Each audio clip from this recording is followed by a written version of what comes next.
Vamos então para o nosso estudo o Evangelho segundo o Espiritismo, capítulo 16, Servir a Deus e a Mamon.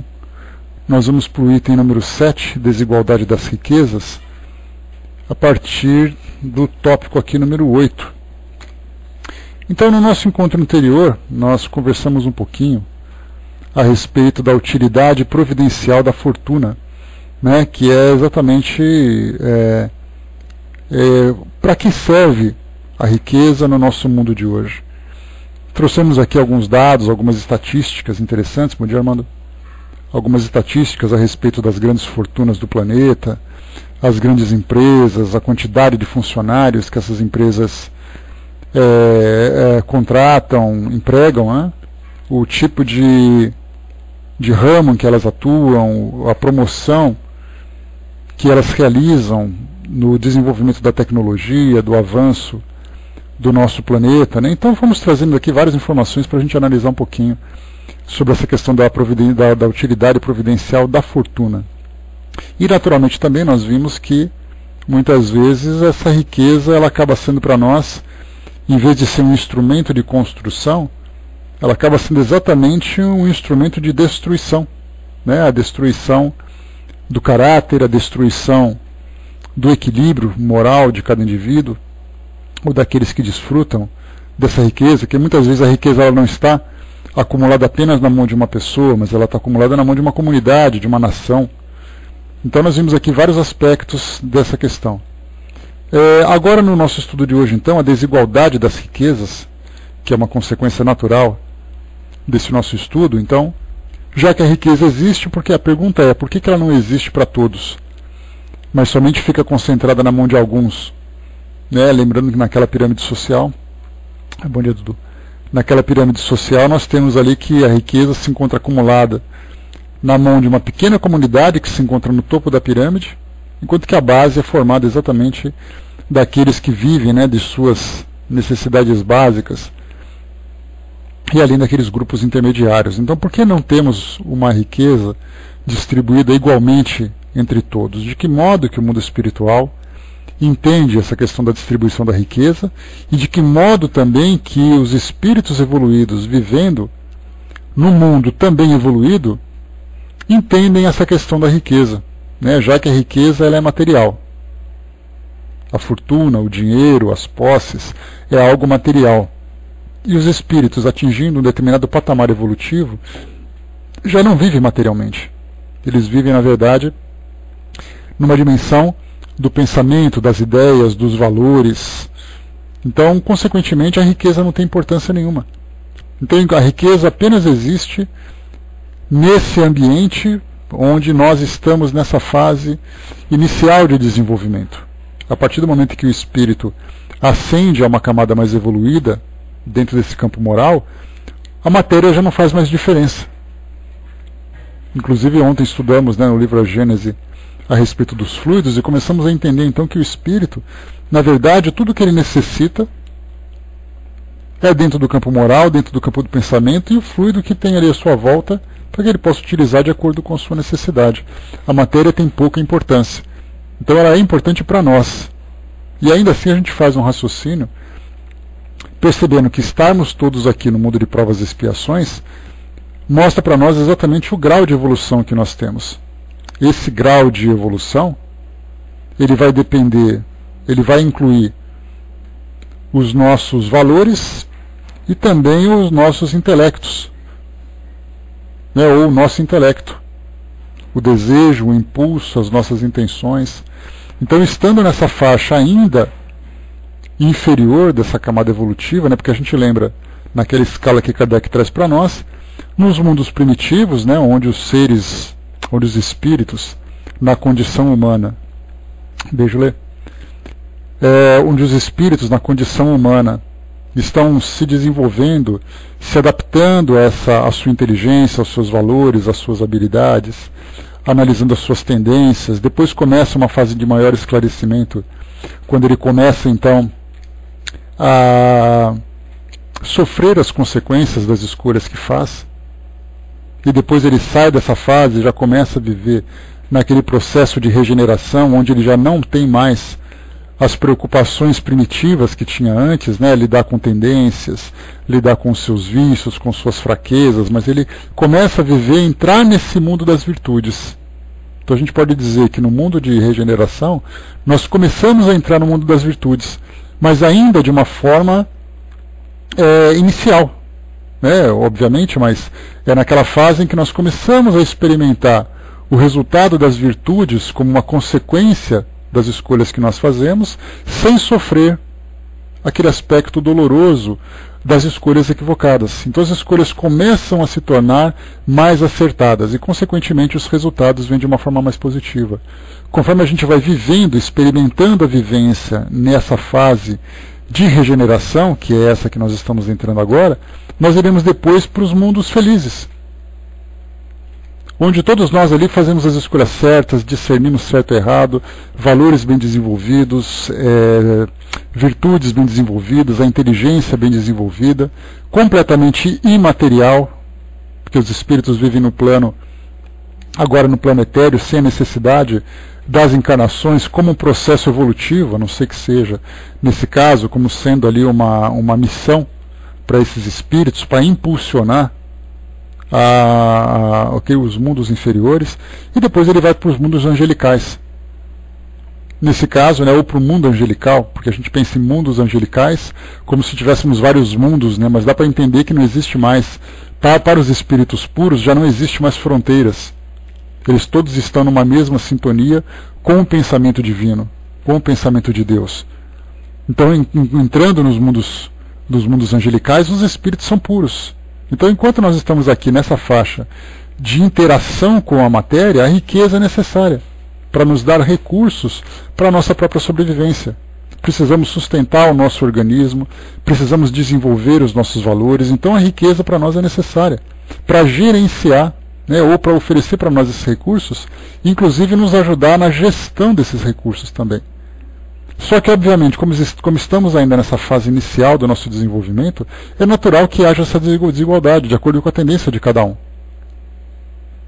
Aí nós temos aqueles que são mais ativos no desenvolvimento do seu trabalho, aqueles que são mais acomodados, aqueles que são mais preguiçosos, aqueles que são mais virtuosos, aqueles que são mais viciosos, aqueles que são mais habilidosos numa área, outros que são habilidosos em outra área, aqueles que são mais gananciosos, aqueles que são mais românticos. Então nós encontramos uma diversidade muito grande nessa faixa evolutiva.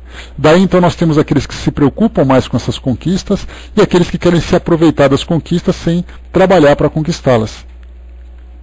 O Fletcher lembrou ali em cima, né, 3% dos ricos têm mais riqueza do que os restantes 97% dos habitantes do planeta Terra, né? Então a gente conversou que até mesmo esses 3%, que a gente acha que isso é um grande crime, né? Porque nós sempre aprendemos que a riqueza, ela é para nós um dos grandes males, porque nos leva às viciações, nos leva ao egoísmo, à ganância, né? Só que na verdade a gente pensa que esses 3% da riqueza se encontra concentrado,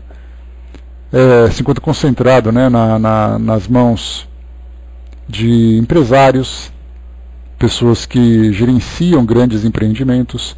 Então, mesmo que ele não tenha, como nós comentamos anteriormente, a intenção objetiva de fazer um trabalho voltado para o social, preocupado com os empregos que ele vai gerar, preocupado com a qualidade de vida dos seus funcionários, preocupado com auxiliar a evolução da sociedade onde ele se encontra inserido, ele está preocupado inicialmente em manter a sua riqueza, manter o seu poder, a sua influência, as suas conquistas. Então, indiretamente, ele faz um trabalho que inicialmente ele não estava preocupado.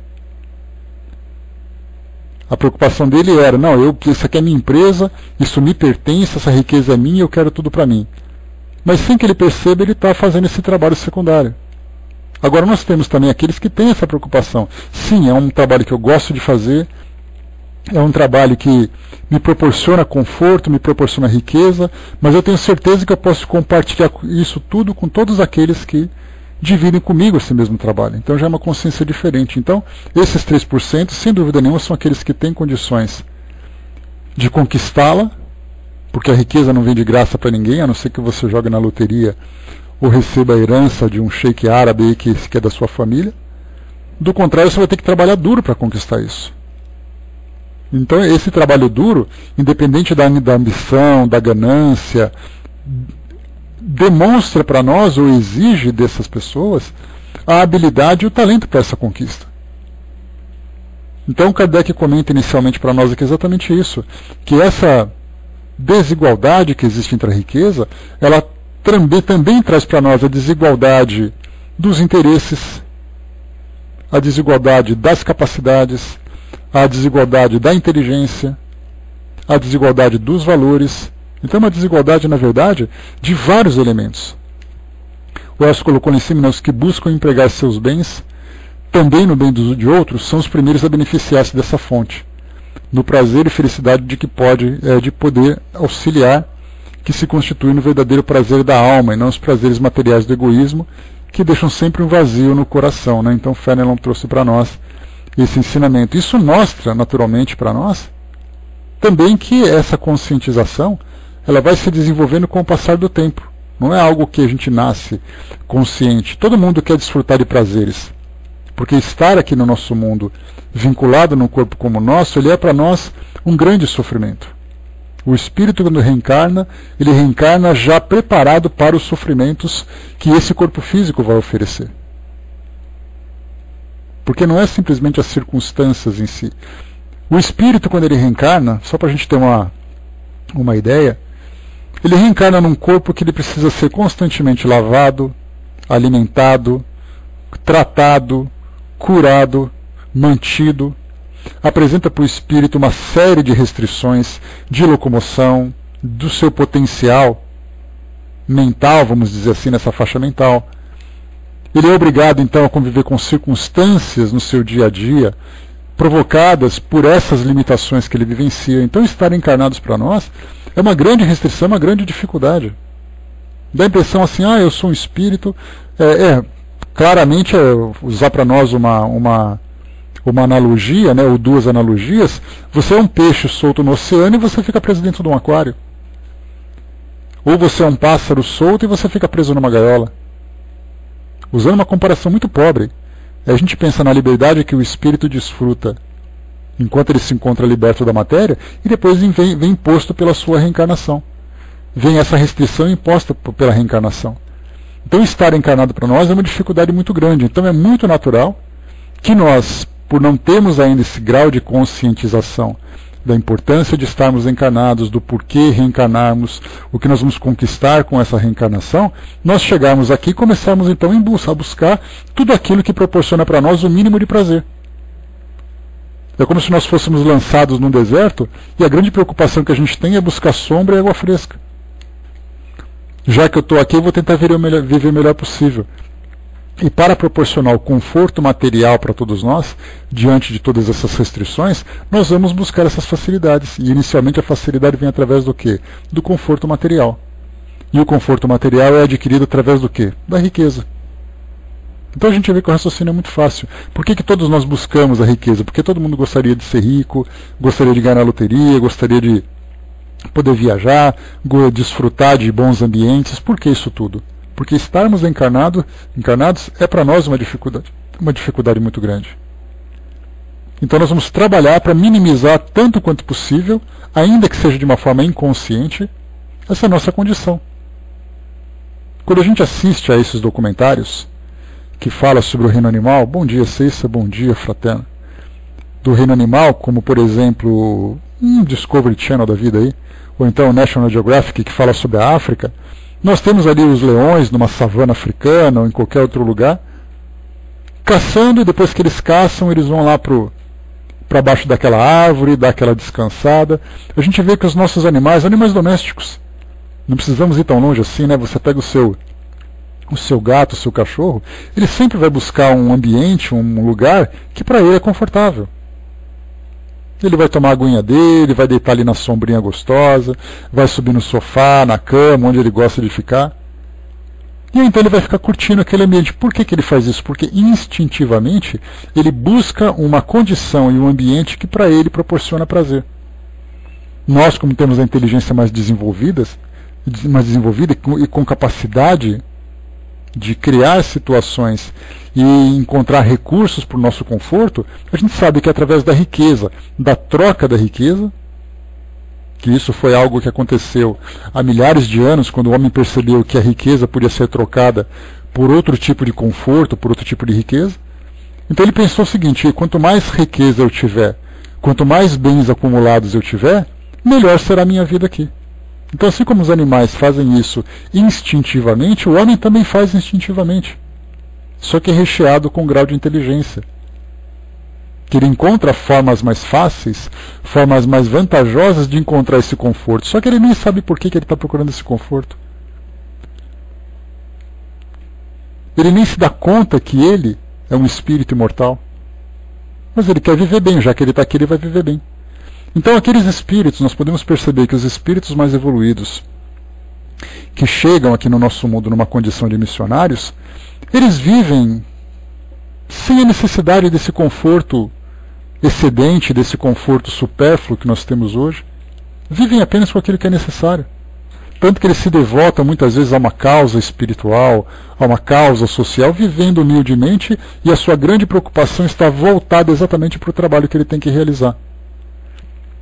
E aí então a gente vê que também, quando se fala em desigualdade das riquezas, como eu falei para vocês, também existe desigualdade de interesses. Uns estão interessados em viver aqui no mundo físico de uma forma confortável porque acreditam que as suas vidas se restringem a esse ambiente material, e outros têm interesses voltados para um trabalho nobre de desenvolvimento de valores, porque tem, ainda que muitas vezes inconscientemente também, não tem assim de uma forma clara que ele é um espírito mortal, já que ainda é um objeto de fé e tudo mais, mas ele sabe que dentro dele alguma coisa o impulsiona a se preocupar com o sofrimento do outro, a necessidade do outro, a essa doação com o próximo. A gente lembra, por exemplo, Madre Teresa de Calcutá, que ela se queixava, que ela sentia um vazio interior muito grande, em virtude dessa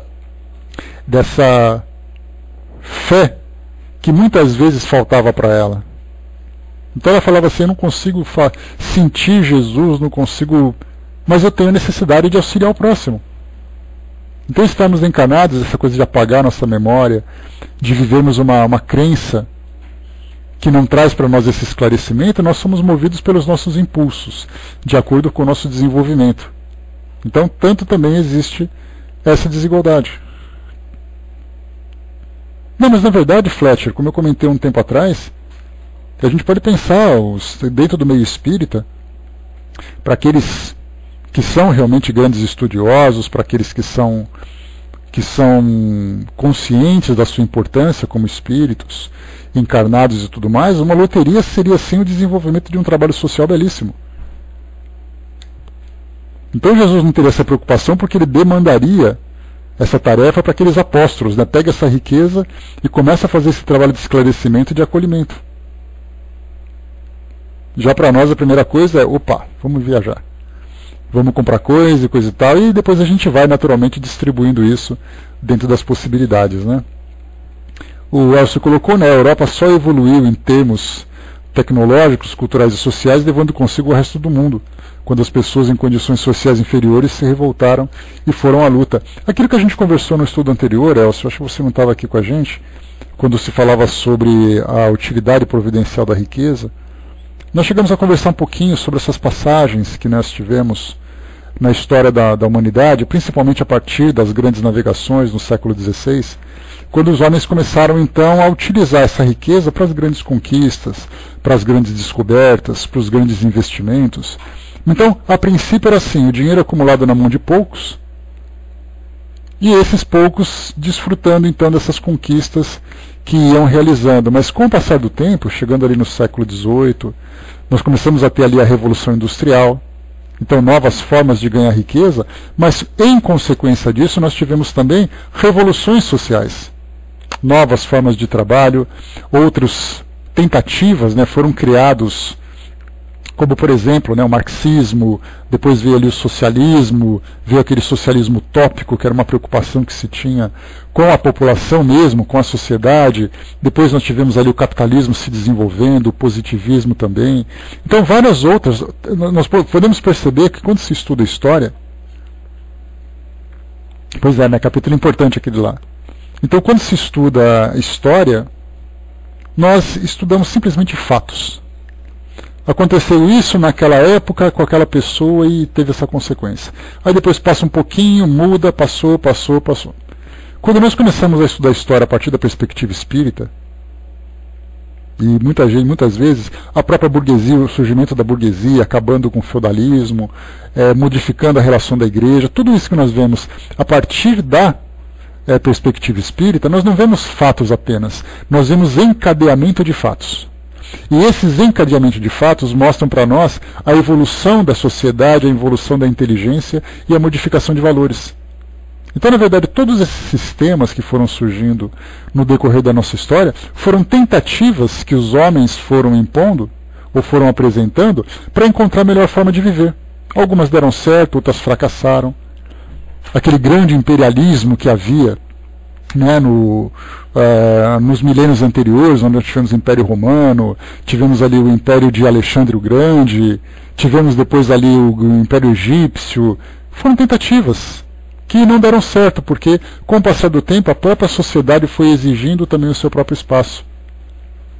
Aí depois saímos, entramos ali na Idade Média, o feudalismo também, o dinheiro concentrado na mão de algumas pessoas, enquanto o resto da população sofria. A população começou, espíritos reencarnando, exigindo também essa igualdade, começou a modificar esses sistemas.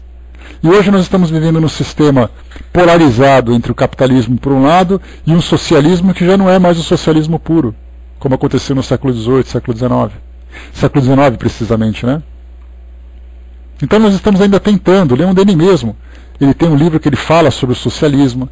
Eu me lembro de um livro de um espírito que comenta, espírito não, de um escritor que era espírita, e ele falava o seguinte, que existe uma metodologia, ou melhor, existe um sistema que nós estamos tentando encontrar, um meio termo, que seria o capitalismo por um lado, que é exatamente esse sistema que nos dá essa liberdade de produzir, de acumular recursos, e ao mesmo tempo uma consciência socialista, para fazer com que esse acúmulo seja bem distribuído. Então, o capitalismo é o sistema perfeito? A gente sabe que não, porque isso traz uma desigualdade muito grande. O socialismo, da forma como ele foi apresentado, é o sistema perfeito? Também não, porque ele impede o desenvolvimento, ele promove um tipo de atraso. Então nós temos que encontrar aqui, daqui a um século talvez, a gente tem ali um novo sistema. Variações do capitalismo, variações do socialismo, uma mistura de produtividade com igualdade. Então, todas essas fases que a humanidade foi passando, que simplesmente se estuda como fatos que vão se sucedendo, nós entendemos então transformações importantes que o mundo vai sofrendo. Daí então que nós percebemos principalmente que é a inteligência que vai se modificando, os valores da mesma forma, as intenções de cada um. Então, se nós estamos entrando agora, as próprias guerras também foram experimentos que fracassaram, porque a guerra sempre é um fracasso, mas muitas vezes elas vêm como uma convulsão para modificar uma situação que estava estagnada. Tudo isso faz parte desse processo evolutivo. E de vez em quando, né, como eu comentei com vocês numa outra oportunidade, às vezes me vem assim à mente que nós temos a nossa história, nós pegamos os livros de história, cada livro naturalmente contando, né, uma passagem de acordo com o seu ponto de vista.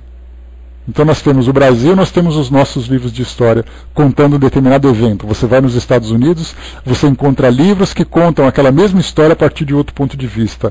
Você vai para a Rússia, você encontra outra história. Na Europa, a mesma coisa. Então, cada grupo contando a história a partir da sua própria versão. Mas juntando tudo isso, nós temos então esses fatos que aconteceram na nossa história. E eu fico pensando de vez em quando, se nós, por acaso, fôssemos num outro mundo, num outro planeta, naturalmente levando em consideração essa revelação de que existem mundos habitados além do nosso planeta, qual seria a história que eles vivenciaram? E nós vamos perceber que é uma história muito semelhante. Porque, na verdade, os fatos em si, pontualmente, eles podem ser diferentes. Mas as transformações morais, a partir daquela fase mais primitiva, das grandes conquistas, dos grandes impérios, da escravidão, isso foi se modificando naturalmente até chegar naquele nível de igualdade. Então tínhamos os grandes líderes e a massa que era manipulada. Essa massa foi se transformando, fazendo com que esses grandes líderes fizessem parte dela própria, fossem eleitos por ela. Olha só a diferença que era. Então é como se fosse assim uma nivelação, um nivelamento natural para fazer com que toda aquela sociedade estivesse no mesmo patamar. E não naquela desigualdade que havia no passado, onde o mais forte dominava o mais fraco. Então todos os mundos passaram por isso. Então mudam os personagens, mudam as datas, mudam os eventos, mas o processo em si acaba sendo o mesmo. Por isso que é fascinante a gente estudar a história da humanidade. Né? Muita gente acha bobagem. Poxa, mas você está estudando espiritismo, você tem que falar do mundo espiritual. Não. Os eventos que aconteceram aqui no nosso mundo são consequências dessa fase de evolução espiritual de todos nós. Então, ao estudarmos a nossa própria história, nós vimos o que nós éramos no passado, o que nós somos agora e o que nós pretendemos ser no futuro. É essa linha contínua de evolução que todos nós estamos passando. E isso reflete naturalmente no nosso modo de viver. Então, estarmos aqui hoje, estamos com essas desigualdades. Desigualdades que estão diminuindo cada vez mais, estão se tornando, vamos dizer assim, cada vez mais equilibrada. Esses conflitos, essas exigências que surgem no nosso mundo hoje, são consequências desse processo de transformação, onde todos nós estamos crescendo juntos. Mas ainda assim, nessa fase em que nós nos encontramos, ainda existe muita diferença. No mundo de regeneração, quando ele estivesse no auge do seu desenvolvimento, porque a gente está começando agora, a gente está entrando naquela fase de transformação. Quando nós estivermos no auge desse mundo de regeneração, nós teremos sistemas de governo mais equilibrado, distribuição mais equilibrada, uma ciência bem desenvolvida, espíritos mais conscientes, porque os primitivos, aqueles que se colocavam como espíritos ignorantes, estarão num mundo compatível com o seu grau evolutivo. E ao chegarmos assim naquela fase de mundo de regeneração, no final, e começarmos a entrar no mundo feliz, nós saímos simplesmente da matéria, nos desligamos da matéria. Não temos a necessidade de sofrermos essas restrições e esses choques, né, que o mundo físico nos proporciona. Né, o leve. Então vemos assim que esse é o processo para nós, de transformação, de modificação aqui do nosso mundo. Aqui agora, lendo aqui o texto de Kardec, vamos dar uma lidinha aqui para a gente não se desviar muito do assunto. Então aqui, desigualdade das riquezas. Vamos entender aqui o que Kardec propõe para nós a respeito desse tema. Depois eu tenho aqui algumas psicografias que eu vou ler para vocês sobre essa questão da forma como cada indivíduo lida com a riqueza, com essas desigualdades. Então aqui no item número 8 diz o seguinte para nós. A desigualdade das riquezas é um dos problemas que em vão se procuram resolver, quando se considera apenas a vida atual. A primeira questão que se apresenta é a seguinte: por que todos os homens não são igualmente ricos?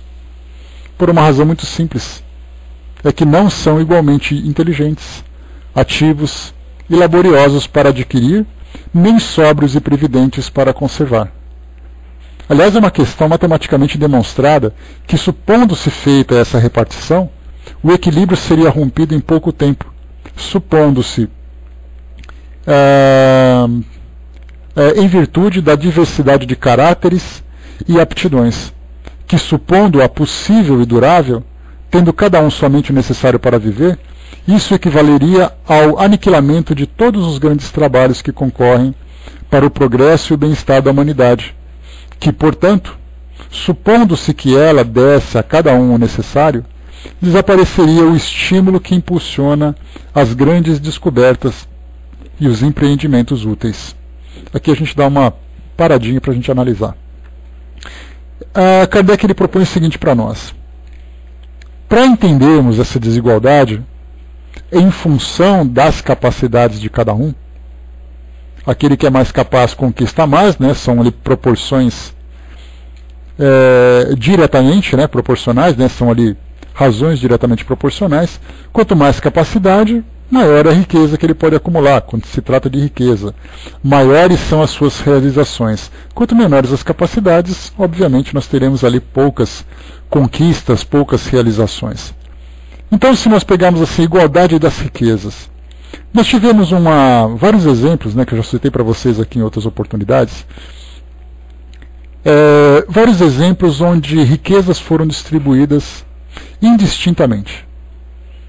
Então mostraram reportagens que passavam na televisão a respeito de ganhadores da loteria. Juntaram ali indivíduos que ganharam prêmios vultuosos, né? Aí, de imediato, um comprou fazenda, o outro comprou casa, o outro foi viajar, o outro investiu. Aí fizeram uma pesquisa, vamos ver como está a vida dessas pessoas. O que elas fizeram com aquilo que elas tiveram. Aí mostrava ali uma família que juntou todo o dinheiro, comprou uma fazenda e a fazenda prosperava, que era uma beleza. Produção disso, produção daquilo, muito boas instalações. Aí entrevistava então os proprietários, e aí, como foi o seu prêmio? Foi maravilhoso, porque a gente pôde investir, a gente conseguiu fazer aquilo multiplicar e coisa e tal.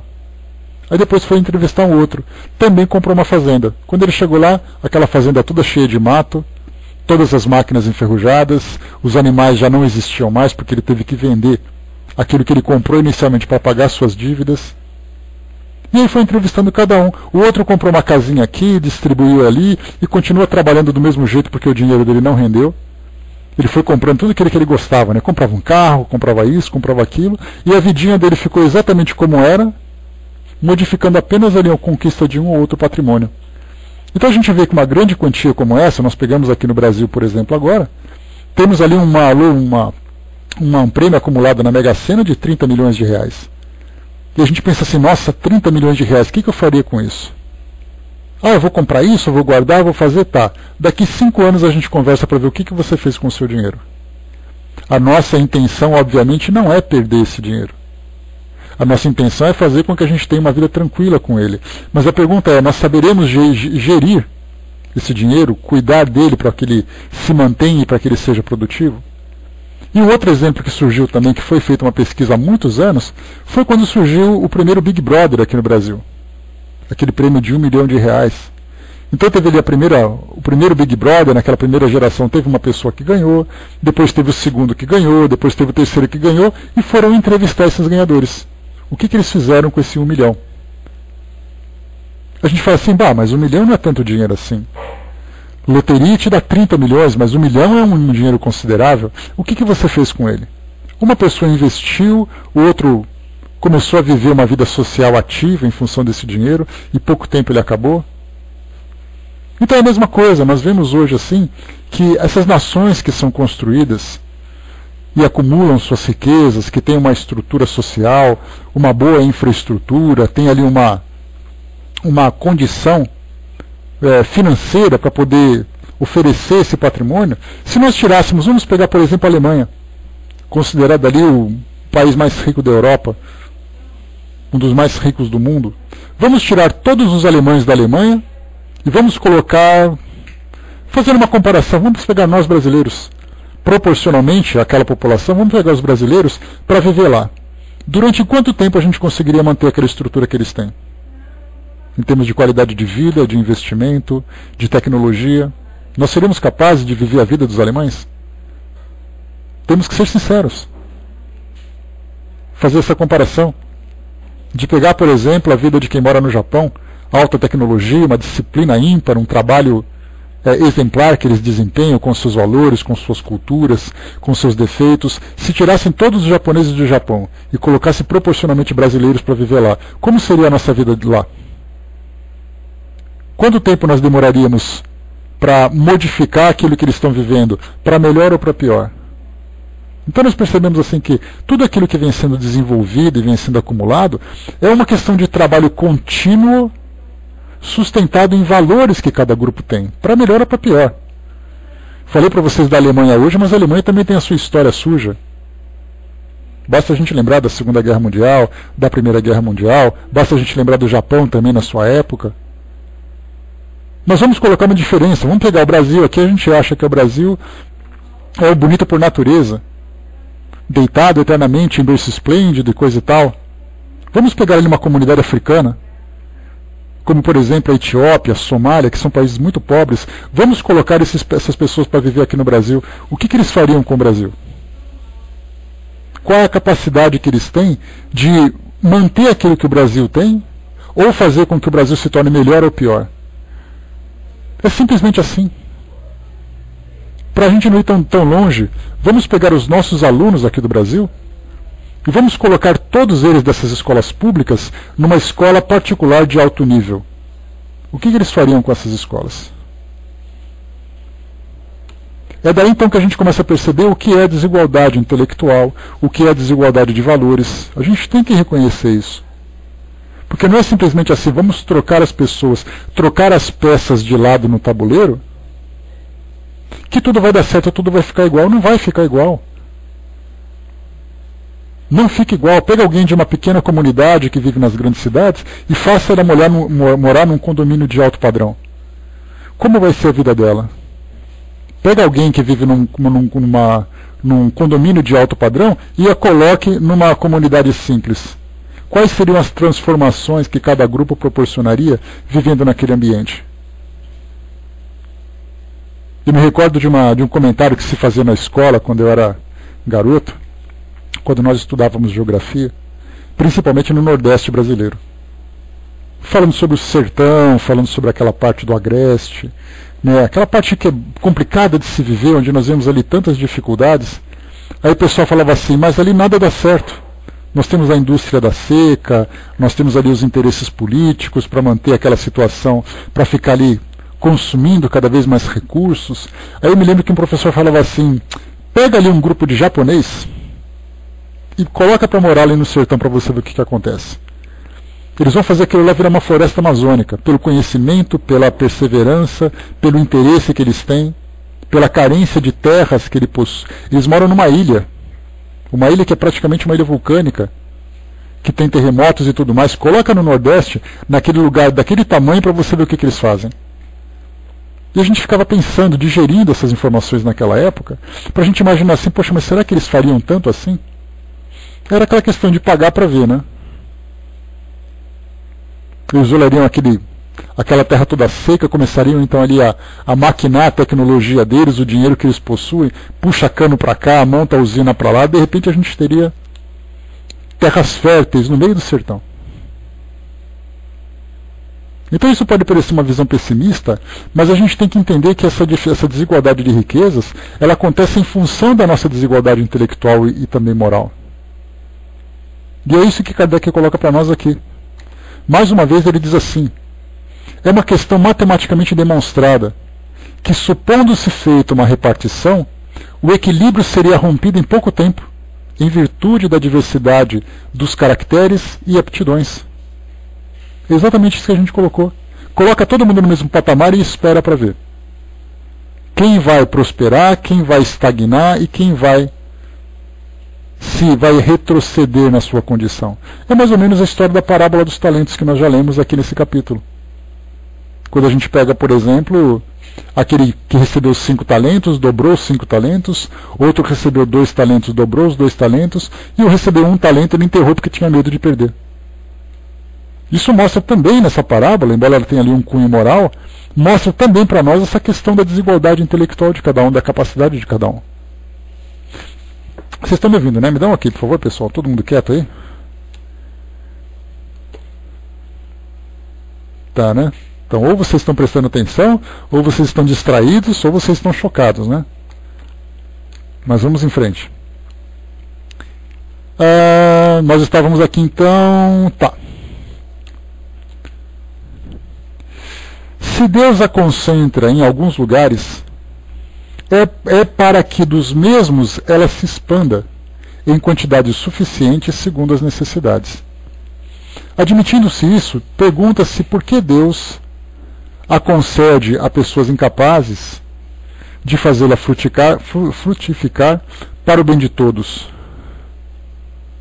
Essa é ainda uma prova da sabedoria e da bondade de Deus.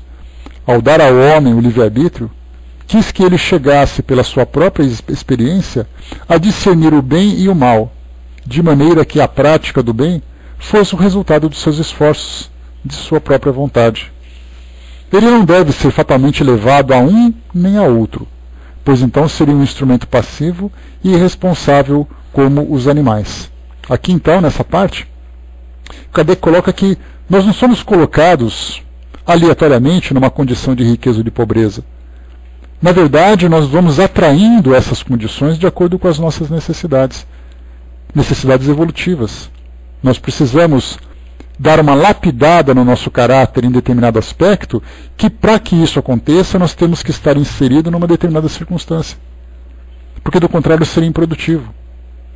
Colocar o indivíduo para ser rico ou para ser pobre do nada, nós simplesmente seríamos sujeitos às maiores dificuldades e quedas. Isso aconteceria de fato.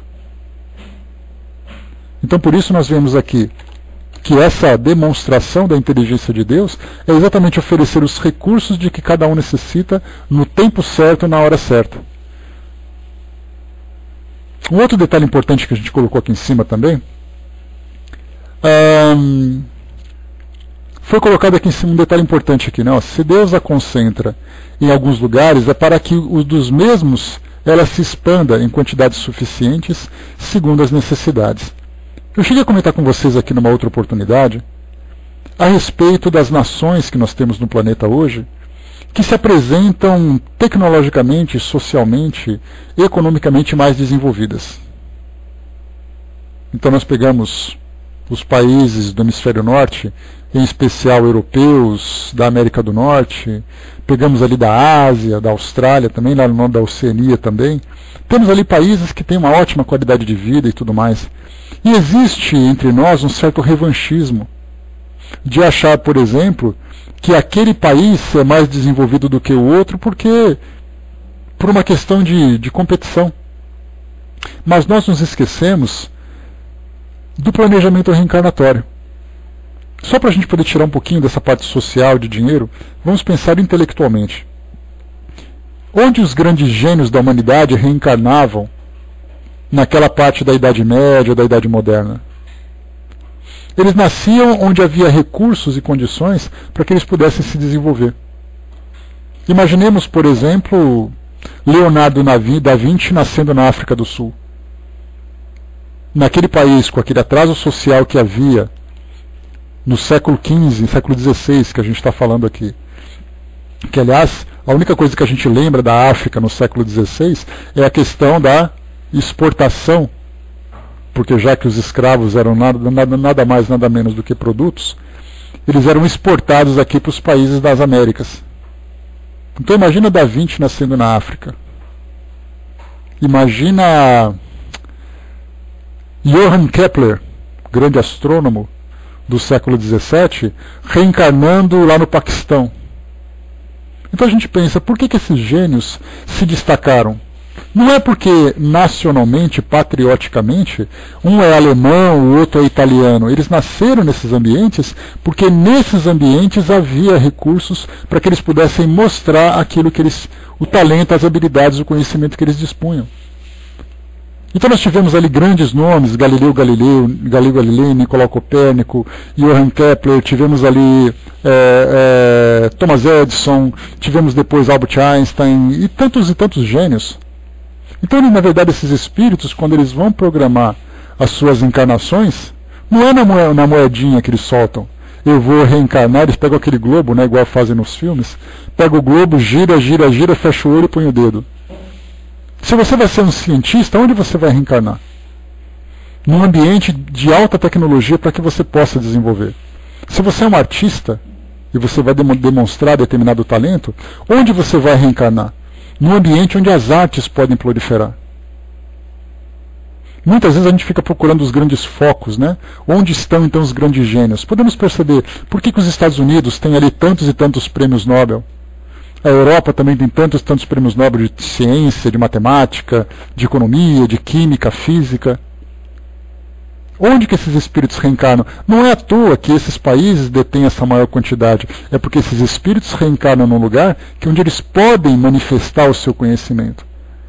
Porque do contrário seria o contrário. Vamos imaginar Santos Dumont. Nasceu aqui no Brasil, o que ele teve que fazer para poder demonstrar o seu talento? Viajar para a Europa. Pegando aquela fase ali de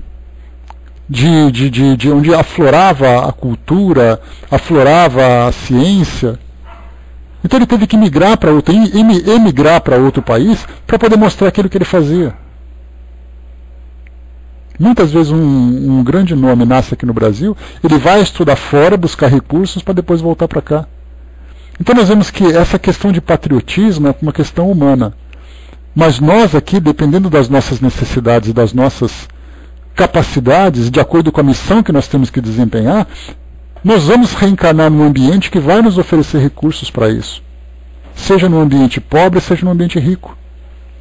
Quando nós pegamos Nelson Mandela, quando nós pegamos Mahatma Gandhi, por que eles reencarnaram nesses países? Era um trabalho social. E para que eles iam reencarnar na Itália ou na Alemanha, se na Itália e na Alemanha a questão social já era bem resolvida? Eles foram nascer na Índia, um país que era pobre, um país que era uma colônia, foram nascer na outra nasceu na África do Sul, um país com extremas dificuldades. Madre Teresa de Calcutá, que nasceu ali na Albânia, foi para a Índia fazer o trabalho dela também. Então nós percebemos que os grandes nomes que se destacaram socialmente nasceram em países pobres. Ou se nasceram em países ricos, acabaram indo para esses países pobres. E os grandes gênios da humanidade nasceram em berços de tecnologia, ou de artes e tudo mais. Então esqueçamos as fronteiras. Pensemos naquilo que cada grupo vai concentrando. Por isso, então, nós não somos desperdiçados. Hoje, para nós, a maioria da população mundial, muito mais do que missões que elas precisam desempenhar, elas estão vinculadas com questões morais. Então nós, brasileiros, sendo artistas ou gênios ou qualquer coisa que seja do gênero, nós estamos vinculados ao Brasil por uma questão moral. Nós temos um compromisso de desenvolvimento moral, nós temos ali um compromisso social com o nosso país, nós construímos essa história, muitas vezes uma história problemática, uma história dramática, e cá estamos. O Fletcher colocou, o que foi fazer nos Estados Unidos, né? Boa pergunta, né, Fletcher? Sabe que, apesar disso, nós nascemos nesse país, nós temos ainda o livre-arbítrio. Então nós podemos buscar. A pergunta é, quando eu vou para algum lugar, eu vou em busca de alguma coisa ou eu estou fugindo de alguma coisa? Então ainda é uma pergunta muito interessante. Muitas vezes nós temos espíritos que reencarnam, e é claro que a gente fala daqueles que têm grandes comprometimentos. Eles reencarnam num lugar, e ele alimenta assim aquela antipatia tão grande que ele fala assim, quer saber? Eu vou fugir daqui. E ele vai embora. Depois que ele desencarna, o que você foi fazer naquele lugar? Você não nasceu naquele país? Você não estava no meio daquela gente? Por que você foi embora? Agora você vai reencarnar de novo para você aprender. Então a gente tem muito isso também, aqueles que têm grandes compromissos morais, que acabam depois se desvinculando por uma questão de capricho. Cada um de nós tem ali o seu compromisso. Então, chegar ou sair de algum lugar faz parte do nosso livre-arbítrio. Mas também temos a nossa tendência. Não, pois é, Fletcher, eu estou falando daqueles que têm grandes compromissos. A gente que a gente normal está tudo tranquilo. A gente está buscando aquilo que é melhor e sendo melhor. E mais ainda, né? Porque isso acaba tendo um compromisso maior, que se você encontra uma estrutura melhor para você viver, você tem mais possibilidades de fazer aquele bem. A irmã Dulce, né, bem lembrado, né, Elcio? Nasceu naquele lugar com tantas dificuldades, lidou com tantas pessoas pobres. Imagina a irmã Dulce nascendo em Nova York. O potencial que ela tem, que desperdício de potencial seria. Não que Nova York não tenha ali os seus problemas sociais, mas não se compara, por exemplo. Por exemplo, né, irmã, da mesma coisa também. Jesus nasceu naquele lugar porque ali oferecia condições para que ele pudesse proliferar. Nós tivemos ali os hebreus, por exemplo, o primeiro povo, né? No caso de Jesus, ali ele faz parte de uma história em que as religiões estavam se construindo. Então era primeiro ali a comunidade monoteísta, começou a se fortalecer naquele lugar, depois Jesus reencarnou naquele meio, ali ele começou a difundir. E por que a religião católica saiu do Oriente Médio e foi para a Itália? Porque simplesmente os conflitos que havia ali naquela região do Oriente Médio já não permitia mais a difusão daquela mensagem que foi transmitida. Por que a doutrina espírita nasceu na França? Porque o iluminismo tinha ali esclarecido, nós estávamos ali numa fase de transição daquela relação entre ciência e religião. E por que o espiritismo saiu da França e veio para o Brasil? Então esses porquês que a gente vai respondendo, a gente vai percebendo que não é aleatório, não é algo que acontece do nada. Existem razões para que esses movimentos sejam dinâmicos do nosso mundo, sempre encontrando os recursos, e os espíritos vão reencarnando nesse meio para que eles possam manifestar também o seu potencial. Só que, ao mesmo tempo que nós pegamos, né, porque agora a gente sai da parte romântica e vamos entrar para a parte complicada. Quando nós pegamos, por exemplo, os grandes gênios da economia, da tecnologia, da arte que reencarnam nesses meios, a responsabilidade deles é maior ainda. Porque já que você é um cientista, já que você é um grande economista, e você vai reencarnar naquele país, naquela comunidade que te oferece recursos, o seu trabalho é muito maior, porque agora você não vai ter desculpa. Então você vai ter que utilizar aquilo que você está levando na sua bagagem moral e intelectual para fazer realmente as grandes transformações, e não para alimentar sua própria ganância. A quem muito foi dado, muito será cobrado. Então o Espírito fala assim, dessa vez você vai reencarnar na Dinamarca, um país com uma excelente qualidade de vida. Mas ai de você se você for lá para passeio. Porque lá você vai ter tudo que você precisa. Só que o trabalho que você vai ter que fazer vai ser um trabalho muito maior. Então a gente vê que nada é por acaso, nada é desperdiçado. Bom dia, Diocleciano. Vocês colocaram aqui também, o Brás colocou, né, após a conversão de Paulo, sua posição valeu para a divulgação do Evangelho do mundo. E para onde que ele foi, né, Brás? Foi buscando aquelas comunidades mais desenvolvidas. Tudo por uma questão de tendência, nada é por acaso. Continuando aqui, vamos acelerar um pouquinho, senão a gente fica no bate-papo e o tempo vai passando. Vamos lá. Pois é, Fletcher, tem que ali que firmar sua posição. Faz assim, cheguei para ficar. A fortuna é um meio de prová-lo moralmente. Mas como ao mesmo tempo é um poderoso meio de ação para o progresso, Deus não quer que permaneça improdutiva, e é por isso que incessantemente a transfere. Cada qual deve possuí-la para exercitar-se no seu uso e provar a maneira por que o sabe fazer. Como há a impossibilidade material de que todos a possuam ao mesmo tempo, e de fato, como há a impossibilidade material de que todos a possuam ao mesmo tempo, e como, se todos a possuíssem, ninguém trabalharia, e o melhoramento do globo sofreria com isso, cada qual a possui por sua vez. Dessa maneira, o que hoje não a tem, já a teve no passado ou a terá no futuro numa outra existência. E o que hoje a possui poderá não tê-la mais amanhã. Há ricos e pobres, porque Deus, sendo justo, cada qual deve trabalhar por sua vez. A pobreza é para uns a prova da paciência e da resignação. A riqueza é para outros a prova da caridade e da abnegação. Lamenta-se, com razão, o triste uso que algumas pessoas fazem da sua fortuna, as ignóbeis paixões que a cobiça desperta, e pergunta-se se Deus é justo ao dar a riqueza a tais pessoas. É claro que se o homem só tivesse uma existência, nada justificaria semelhante repartição dos bens terrenos. Mas se em lugar de limitar a sua vida ao presente, considerar-se o futuro das existências, vê-se que tudo se equilibra com justiça. O pobre não tem, portanto, motivo para acusar a providência, nem para invejar os ricos, e estes não o têm para se vangloriarem do que possui. Se, por outro lado, estes abusam da fortuna, não será através de decretos, nem de leis suntuárias, que se poderá remediar o mal. As leis podem modificar momentaneamente o exterior, mas não podem modificar o coração. Eis porque têm um efeito temporário e provocam sempre uma reação mais desenfreada. A fonte do mal está no egoísmo e no orgulho. Os abusos de toda espécie cessarão por si mesmos, quando os homens se dirigirem pela lei da caridade. Então fala aqui sobre a transição que existe entre riqueza e pobreza. Aquilo que possui hoje para determinadas realizações e aprendizados, dependendo da forma como ele é utilizada, no futuro pode ser diferente. Então, quando nós olhamos hoje as diferenças sociais e pensamos assim, por que o nosso país é feito desse jeito e o outro país é desse jeito?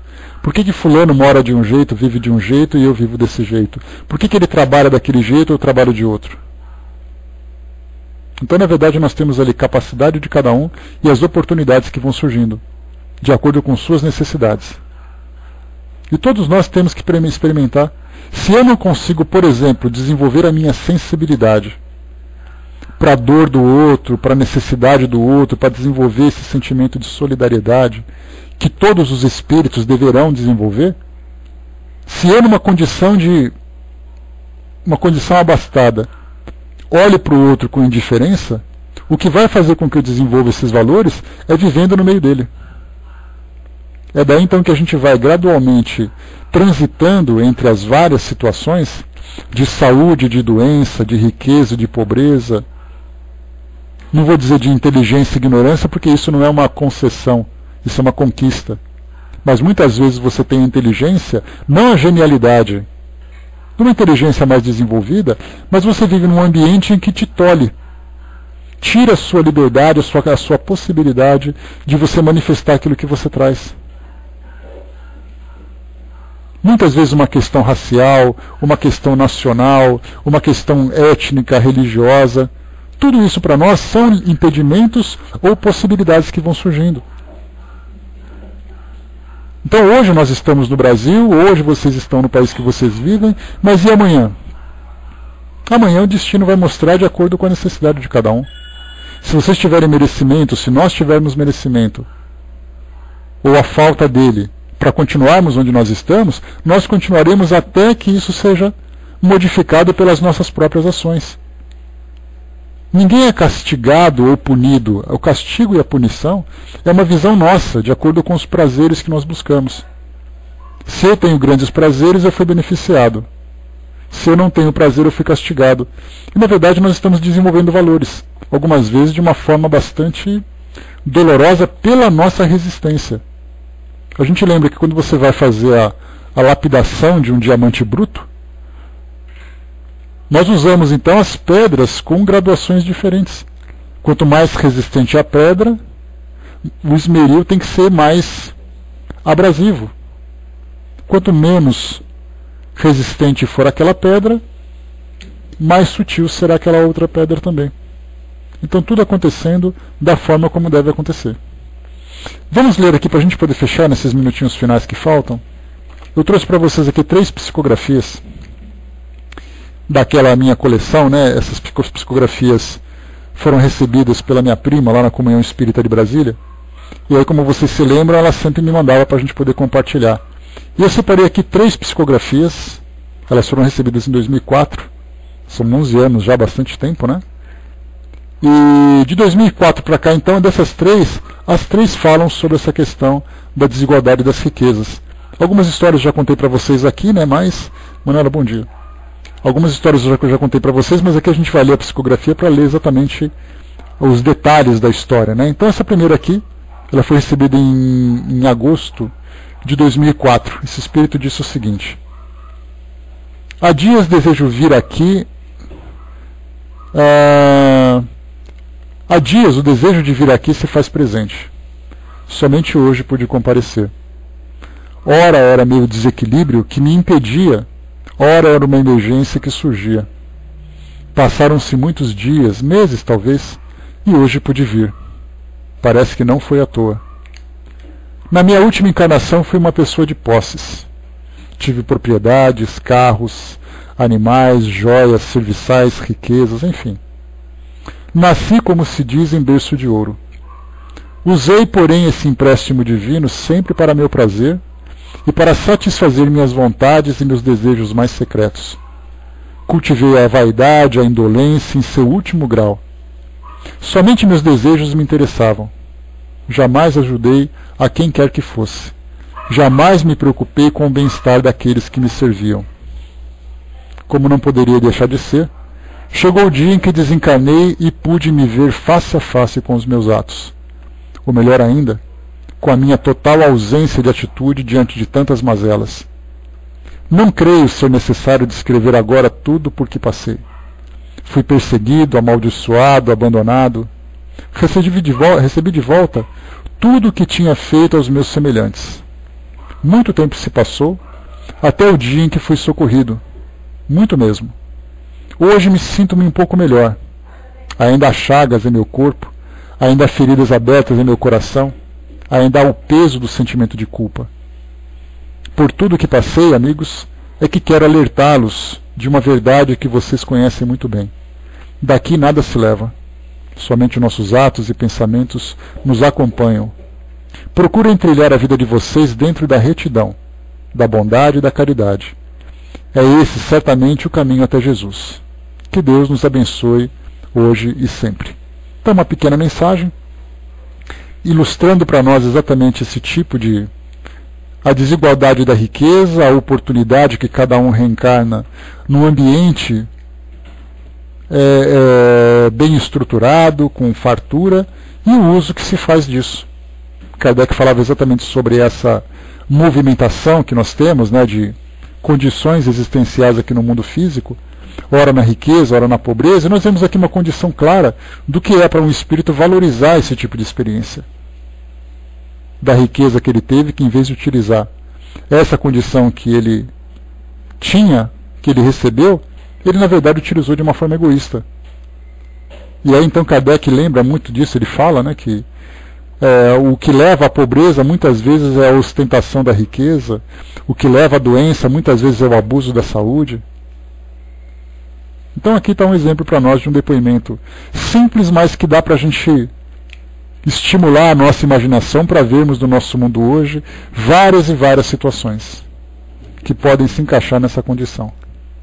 2 meses depois, no dia 29 de outubro, olha só a coincidência, né?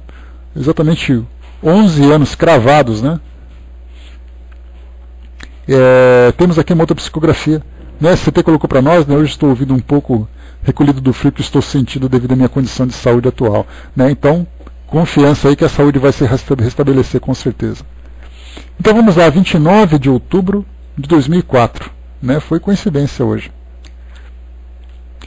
Quisera eu, amigos, poder falar a vocês de um belo gramado na beira de um lago, com crianças brincando ao seu redor, numa tarde ensolarada e alegre.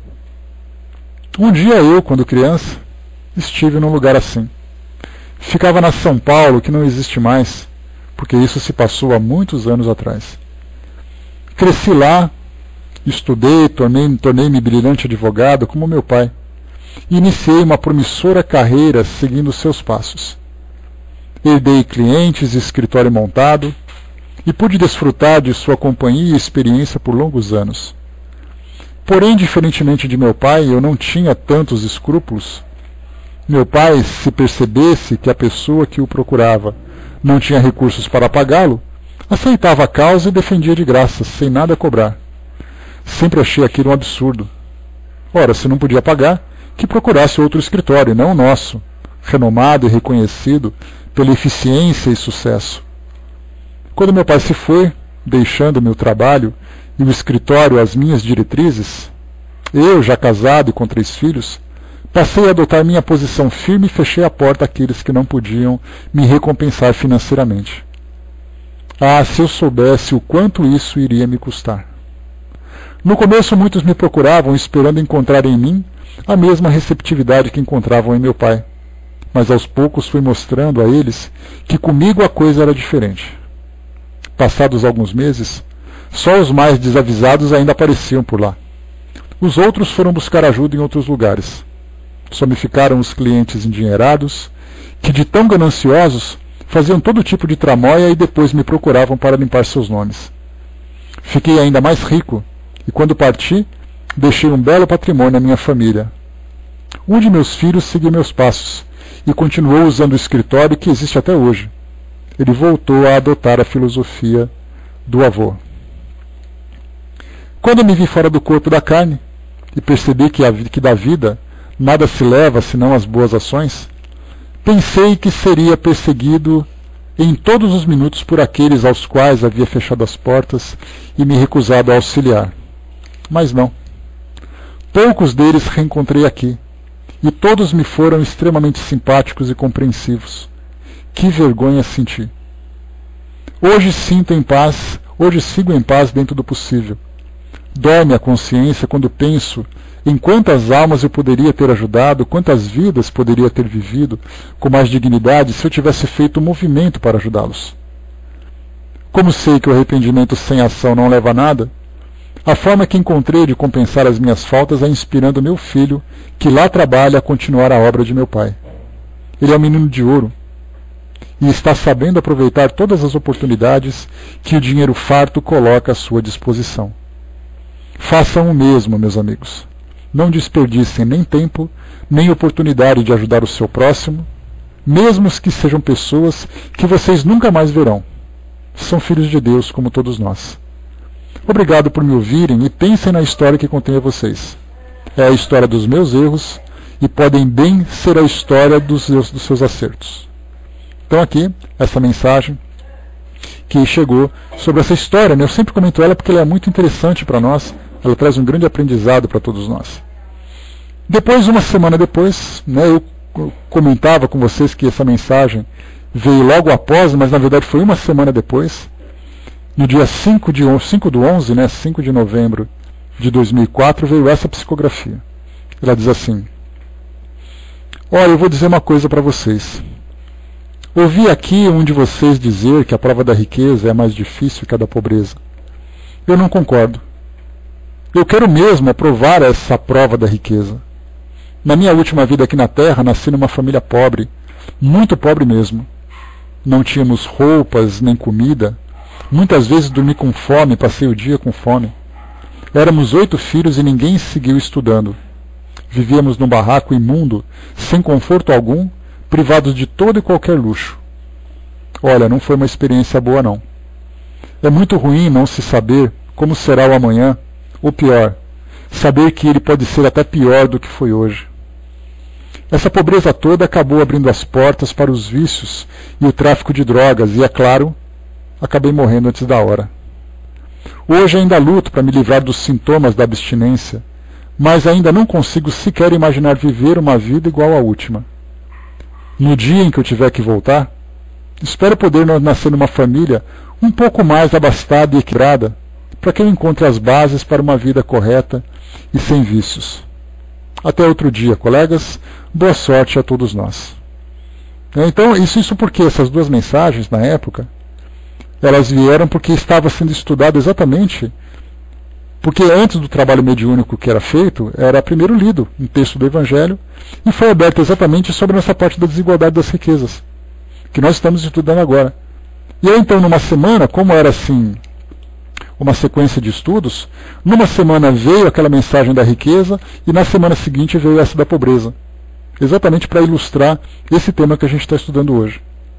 Então, tudo isso, exato, Elcio, né? Então, nasceu naquela fase de pobreza, mas por que ele nasceu? Vamos voltar um pouco no tempo, o que houve na sua própria história que fez com que ele reencarnasse naquela situação tão difícil? Então nós temos aqui várias histórias que eu li para vocês, duas de riquezas, né, que foram mal utilizadas, e também bem utilizadas, né, no caso do pai daquele advogado, né, que fez o bom uso, e depois o filho daquele mesmo advogado, ele que fez o uso errado, mas já estava se reabilitando. Então vimos aqui algumas histórias, né, para mostrar para nós essa sempre possibilidade, exato, Brás, né, essa reciclagem moral que Deus realiza com todos nós, ela depende também da nossa própria atitude, das nossas próprias escolhas. Então a prova da riqueza, nesse caso, assim como a prova da pobreza, ela vem na hora certa, no momento em que cada um de nós desenvolve uma forma de viver aqui no nosso mundo. Se ela for produtiva, nós colheremos os frutos disso. Se ela for improdutiva, nós seremos forçados a reavaliar os nossos valores. E essa reavaliação, muitas vezes, vem de uma forma bastante dolorosa. A Fletcher colocou, né, aconselhar os outros a não errar como fazemos é mais fácil do que consertar a nós mesmos. Né? Mas a gente sabe sempre, Fletcher, que o que vale para nós é exatamente o exemplo. Muitas vezes você falar tem pouco efeito e a atitude tem muito mais efeito. Então, como nós temos a possibilidade de exercer esses nossos valores pelo tipo de vida que nós temos, porque se nós achamos que as nossas dificuldades são grandes, a gente não imagina as dificuldades que existem aí pelo mundo. Basta a gente lembrar que enquanto nós estamos agora aqui, sentados em frente ao computador ou segurando ali um aparelho para poder conversar pela internet, lá na fronteira com a Áustria, a aproximadamente 0 graus, nós temos famílias que só têm uma sacola, que é o único patrimônio que sobrou para eles. Nós temos embarcações que estão afundando no Mediterrâneo, de pessoas que estão refugiadas daqueles conflitos onde elas estão. Então esse pouco que nós temos, que nós julgamos que é pouco, já é muito para nos permitir a manifestação desses nossos valores e dessa atitude de nobreza, que nós hoje aprendemos a valorizar, através desse nosso aprendizado, através dessas nossas reflexões. Então aproveitemos ao máximo aquilo que a vida nos oferece, porque a gente lembra que se hoje para nós essa vida nos exige de nós um esforço a mais, ela poderá se tornar muito mais exigente se nós não soubermos aproveitar aquilo que ela nos oferece. E se no futuro, ou mesmo nesse presente, nós tivermos a oportunidade de termos uma vida mais tranquila, uma vida mais estruturada, aproveitemos então mais ainda, porque é esse conforto material que vai nos permitir o trabalho moral com maior intensidade. Então, pessoal, esse é o nosso estudo de hoje, né? Então vamos aqui, o nosso próximo tema, só para a gente lembrar, ele será as instruções dos espíritos. Está ali a verdadeira propriedade, né? Vamos falar um pouquinho, a partir dessas instruções, o que nós devemos valorizar realmente com aquilo que nos pertence, aquilo que é nosso, né? A mesma coisa, Brás, né? Os talibãs também lá no Afeganistão, aproveitando aquele terremoto, em vez de construir, estão piorando mais ainda a situação deles, né? Então, está aí esse material para as nossas reflexões, meus amigos. Eu vou pegar então essas 3 psicografias, vou postar lá no nosso grupo no Facebook, para quem quiser depois dar uma olhadinha, né? Dar uma lidinha de novo com calma, porque eu acabo lendo, vocês muitas vezes estão no meio da atividade de vocês.